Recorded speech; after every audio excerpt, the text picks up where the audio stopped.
People keep waiting for this economic collapse, like it's somewhere in the near distant future at some point in time. There's going to be an economic collapse. Woo. We're in it right now, friend. We are in a recession and it's only getting worse. It may not be the typical SHTF apocalyptic economic collapse that you're used to in your apocalyptic novellas, but it's happening. We have something that we can control. Do you want to know what that is? It's your preparedness. Hey friend, Morgan here. So the very first thing that we're doing is we're stockpiling a variety of food. Shock, I know.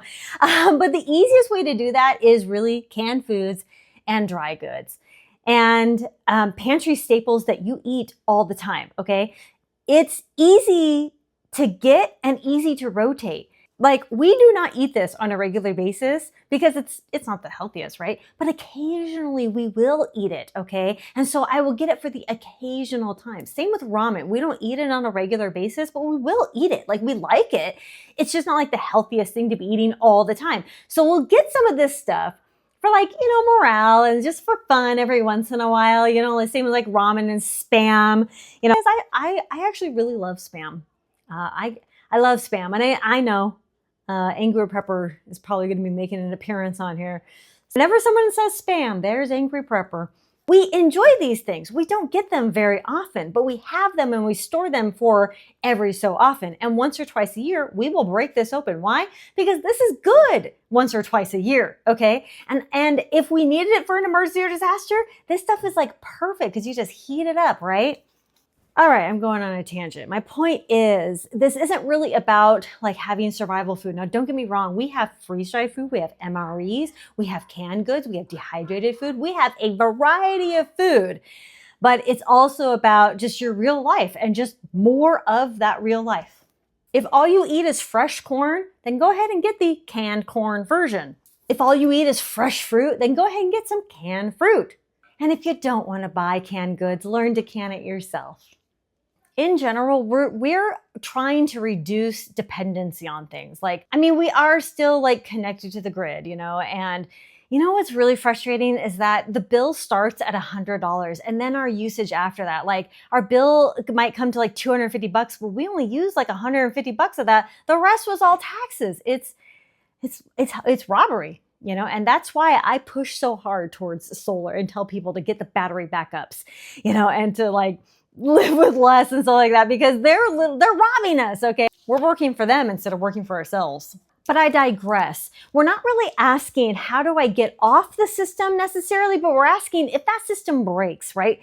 So the same as the food. If there was no more food in the grocery store, right, or there was panic buying or whatever, we have food. If the lights were to go out, we have lots of battery backups, not just this size, big sizes too that I'm showing here. And we have batteries and we have flashlights and lanterns and candles and glow sticks and all sorts of things so that we can keep on moving on with our life, with or without electricity. We're just not really concerned if that piece of system isn't working anymore, like with water or whatever. We're not concerned if we don't have water anymore flowing from the faucets because we have our systems in place. We have our backup.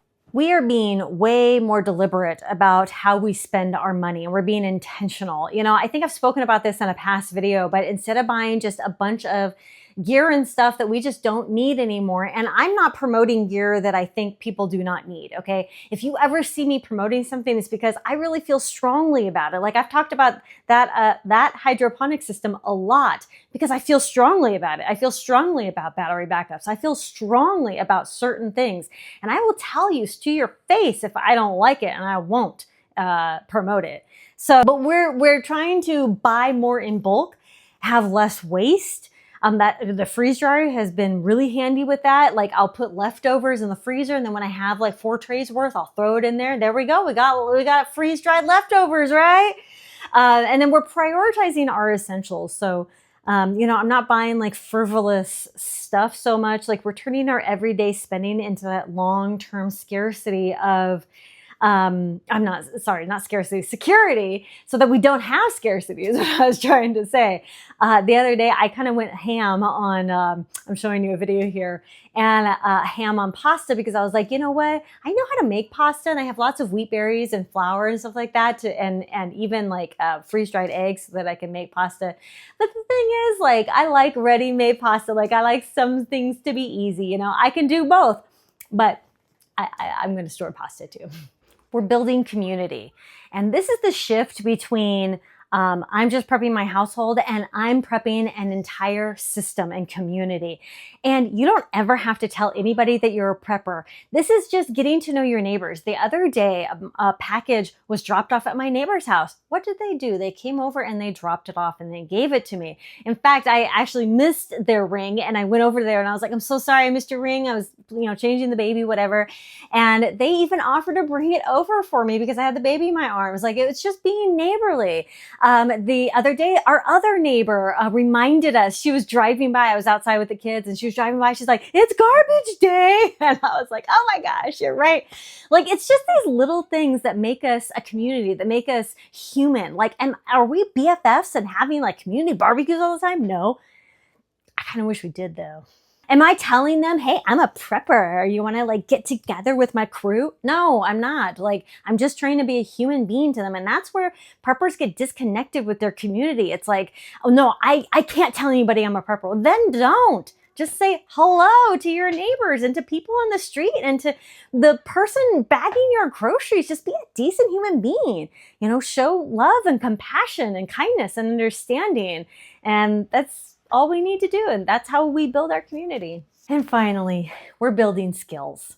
I'm reteaching like my kids about gardening. I'm reteaching them. Like, I feel like there was a point in time, like for a couple of years that we didn't really do a lot of skills and stuff, but I'm relearning a lot of stuff, and we're getting more outdoors, and we're, foraging for food more, and we're doing these skills that are like, cooking from scratch. Like, my oldest is now wanting to bake a lot. So she is baking in the kitchen by herself, and I'm so proud of her. But yeah, like, we're learning to like stretch meals and practice cooking with alternative cooking methods. And it's just like a whole shift. It's every time I talk about skills, it's like people's eyes glaze over because all they want is this, but they don't want the skills that come along with it. Because the majority of people believe that skills are only for the end of the world and apocalypse, but the skills that you gather now are for every day. I can go out and make some prickly pear jelly, and that could be a substitute for buying jam or making jam, right?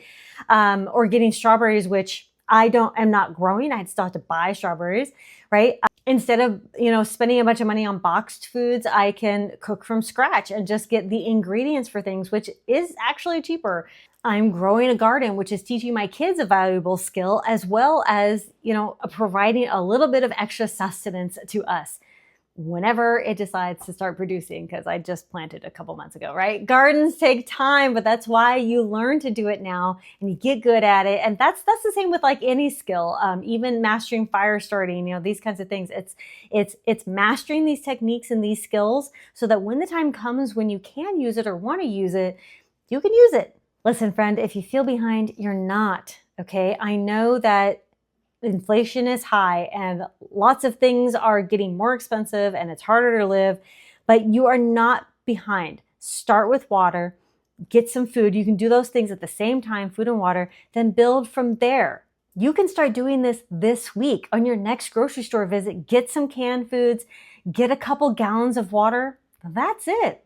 If you'd like to go into a deeper food, water, and Mylar bag system because you do feel behind and you want that system and you want to know how to stock up a little quicker and with more intention, right?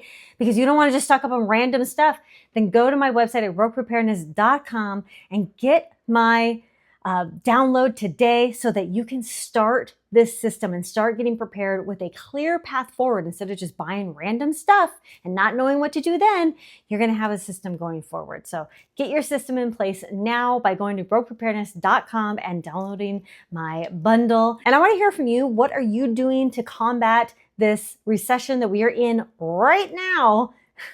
Let me know down in the comments below. I'll talk to you later, friend. Conquer tomorrow by preparing today. Bye.